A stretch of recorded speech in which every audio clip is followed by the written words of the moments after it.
Hi friends, எல்லோருக்கும் வணக்கம். Welcome to my channel Siva's life style.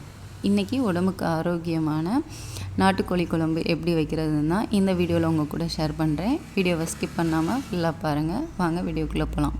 நாட்டுக்கோழி கடையிலே நல்லா வாட்டி க்ளீன் பண்ணி தான் கொடுப்பாங்க. நம்ம லைட்டாக மட்டும் வாஷ் பண்ணி எடுத்துட்டால் போதும். அதிலேருந்து வர்ற அந்த ஆயில் கண்டென்ட் தான் உடம்புக்கு ரொம்பவே ஸ்ட்ரென்த்தன் கொடுக்கும். வாஷ் பண்ணினதுக்கப்புறமா கொஞ்சம் எலும்பு இருக்கிற மாதிரி கறியாக குக்கரில் எடுத்துக்கிட்டேன் சூப்பு வைக்கிறதுக்காக. ஸோ சூப்புக்கு தேவையான அளவு தண்ணி ஆட் பண்ணதுக்கப்புறமா உப்பு மஞ்சள் தூளும் சேர்த்துக்கோங்க. இதுக்கப்புறமா இடிக்கல்லில் சீரகம் மிளகு இடித்து கொஞ்சம் பவுடர் ஃபார்மில் நம்ம சூப்போடு ஆட் பண்ணிக்கலாம். ஒரு ஸ்பூன் இஞ்சி பூண்டு பேஸ்ட்டும் சேர்த்து மிக்ஸ் பண்ணி விட்டுட்டு குக்கர் போட்டு ஒரு 7 விசில் வரைக்கும் வச்சு எடுத்தோன்னா சூப் ரெடி ஆயிரும். சூப் ரெடி ஆகிற இந்த டயத்தில் நெக்ஸ்ட்டு நம்ம குழம்புக்கு ரெடி பண்ணிக்கலாம். இந்த நாட்டுக்கோழி குழம்பு என்னோடய ஓன் ரெசிபிலாம் கிடையாது. உமாஸ் லைஃப் ஸ்டைல் யூடியூப் சேனலில் உமா சிஸ்டர் பண்ணியிருந்த ரெசிபி தான். ஸோ ஆல்ரெடி நான் ஒன்ஸ் ட்ரை பண்ணியிருந்தேன். ரொம்பவே நல்லா இருந்துச்சு. ஸோ இந்த டேஸ்ட்டுக்கு நாங்கள் ரொம்பவே அடிக்ட் ஆகிட்டோம் தான் சொல்லணும். ஸோ வாங்க இன்றைக்கி அந்த குழம்பு எப்படி பண்ணலான்றதை பார்க்கலாம். இந்த நாட்டுக்கோழி குழம்புக்கு மெயின் இன்க்ரீடியண்ட்டே இந்த காஞ்ச மிளகா தான். இதில் உள்ளே இருக்க விதையெல்லாம் ரிமூவ் பண்ணி எடுத்துக்கோங்க. இதனால் காரம் கம்மியாக இருக்கும். பட் அதோடய ஃப்ளேவர் குழம்புல நல்லாவே தெரியும். ஸோ இந்த விதை இதுக்கப்புறம் நமக்கு தேவையில்லை. குழம்புல ஆட் பண்ண போகிறதும் கிடையாது. அந்த ரிமூவ் பண்ணி வச்சுருக்க காஞ்ச மிளகா மட்டும் எடுத்துருக்கிறேன். ஒரு 7 காஞ்ச மிளகா எடுத்திருக்கேன். அது போக ஒரு 20 சின்ன வெங்காயம் உரித்து வச்சுருக்கேன். ஒரு தக்காளி, ஒரு ஸ்பூன் இஞ்சி பூண்டு பேஸ்ட்டு, ஒரு கொத்து கருவேப்பிலை, அது நான் மறந்துட்டேன், எடுத்துக்கோங்க. குழம்புக்கு தேவையான இன்க்ரீடியண்ட் எல்லாமே ரெடி பண்ணியாச்சு. இப்போது நமக்கு சூப்பும் ரெடி ஆயிடுச்சு. ஸோ இந்த சூப்பில் ஃபைனலாக கொஞ்சம் பெப்பர் பவுடரும் மல்லி இலையும் சேர்த்து குடிக்கும்போது உடம்புக்கு ரொம்ப ஹெல்த்தியாகவே இருக்கும்.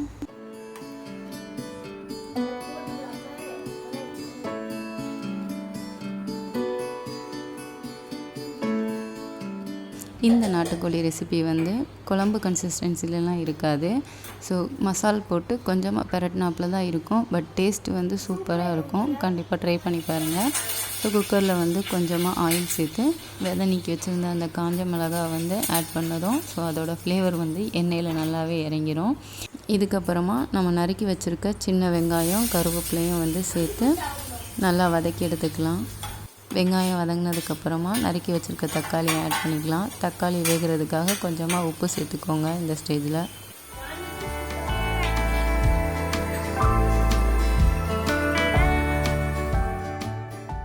ஸோ இதுக்கப்புறமா ஒரு 1.5 ஸ்பூன் அளவுக்கு இஞ்சி பூண்டு பேஸ்ட் ஆட் பண்ணியிருக்கிறேன்.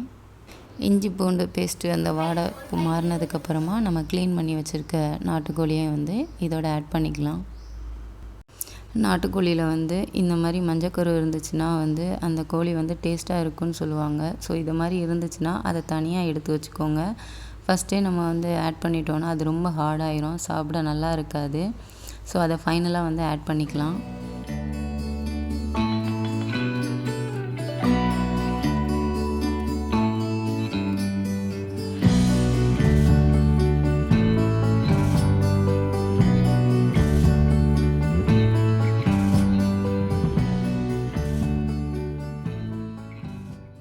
இந்த ஸ்டேஜில் சிக்கனுக்கு தேவையான உப்பும் ஒரு 1/2 டீஸ்பூன் மஞ்சள் தூளும் ஆட் பண்ணிக்கலாம்.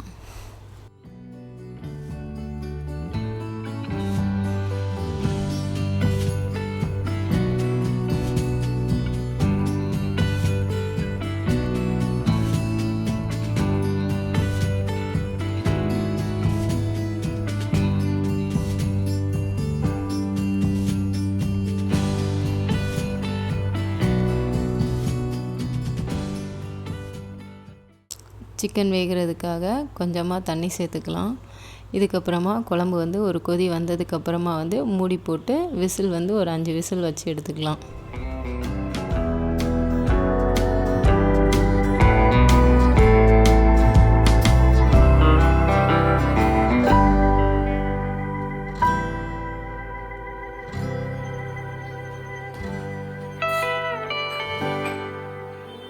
நாட்டுக்கோழி வேகிற அந்த டயத்தில் ஸோ குழம்புக்கு தேவையான மசாலா வறுத்தெடுத்துக்கலாம்.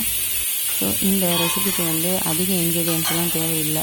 ஸோ மினிமலாக தான் தேவைப்படும். ஒரு ஸ்பூன் மல்லி, 1 ஸ்பூன் பெப்பர், 1 ஸ்பூன் வந்து ஜீரகம், இது 3ஐயும் வந்து கொஞ்சமாக நல்லா ரோஸ்ட் பண்ணி எடுத்துக்கோங்க. இதோட வந்து ஒரு கொத்து கருவேப்பிலையும் சேர்த்து ரோஸ்ட் பண்ணிவிட்டு அதை வந்து பவுட்ரு பண்ணி வச்சுக்கலாம்.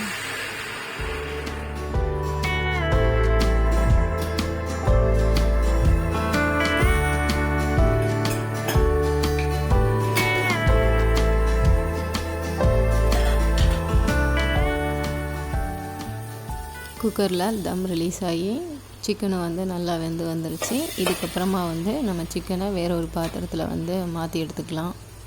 ஸோ குழம்பு வந்து கொஞ்சம் கொதித்து வந்ததுக்கப்புறமா நம்ம பவுட்ரு பண்ணியிருந்த அந்த மசாலாவை வந்து குழம்போடு சேர்த்து ஆட் பண்ணிக்கலாம். மசாலாவையும் குழம்போடு பிரட்டினதுக்கப்புறமா இந்த ஸ்டேஜில் உப்பு காரம் செக் பண்ணி பார்த்துக்கோங்க. இதுக்கப்புறமா குழம்ப வந்து மூடி போட்டு வேக வச்சிடலாம். குழம்புல அந்த தண்ணி எல்லாம் நல்லா வற்றி வந்துடுச்சு. இந்த ஸ்டேஜில் வந்து நம்ம எடுத்து வச்சுருந்த அந்த எல்லோ யோக்கையும் வந்து ஆட் பண்ணிக்கலாம். எல்லோ யோக் வந்து வேகிறதுக்கு ஒரு 5 மினிட்ஸே போதும். அதுக்கப்புறமா நம்ம அடுப்பை ஆஃப் பண்ணிடலாம். ஸோ ஃபைனலாக வந்து குழம்புக்கு வந்து ஒரு 5-6 பல்லு பூண்டும் ஒரு கொத்து கருவேப்பிலையும் சேர்த்து லாஸ்ட்டு தாளித்து விட்டுடலாம் குழம்போட.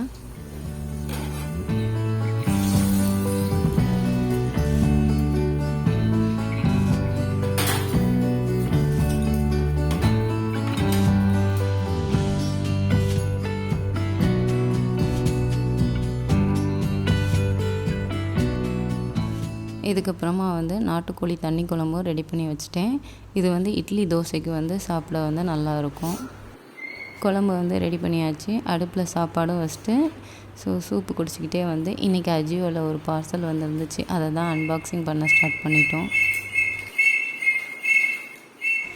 ஸோ இந்த எல்லோ கலர் டிஷர்ட் வந்து 69 ருபீஸ். நெக்ஸ்ட்டு வந்து ஒன்று வந்து 72 ருபீஸ்னு பை பண்ணியிருந்தேன். சூர்யாவுக்கு வாங்கியிருந்த டிஷர்ட் வந்து 90 ருபீஸ்.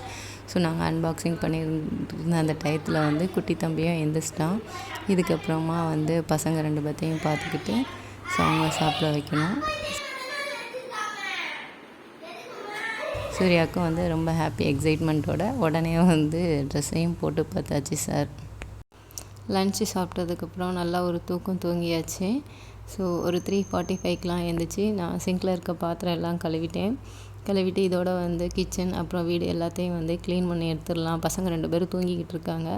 ஸோ அவங்க எந்திரிக்கக்குள்ளே இந்த ஒர்க்லாம் வந்து ஃபினிஷ் பண்ணி நானும் வந்து ஃப்ரெஷ்அப் ஆகிடணுன்ட்டு வேகமாக வந்து க்ளீனிங் ஒர்க் தான் பண்ணிக்கிட்டு இருக்கேன்.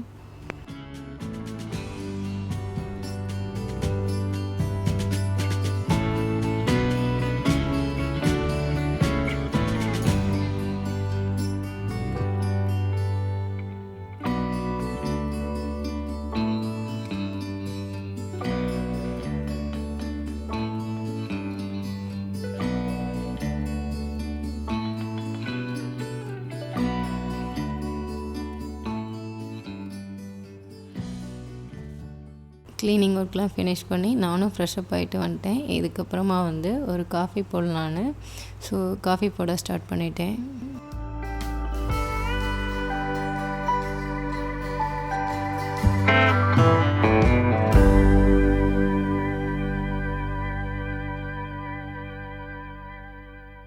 என்னோடய ஃபேஸ் வந்து ஆயில் ஃபேஸ். இதுக்கு வந்து நான் ஐஸ் க்யூப் வந்து ட்ரை பண்ணியிருந்தேன். அது கொஞ்சம் பெட்டராகவே இருந்துச்சு. அதுக்காக வந்து நான் இந்த ஐஸ் க்யூப் மோல்டு வந்து மீஷோவில் வந்து ஆர்டர் பண்ணியிருந்தேன்.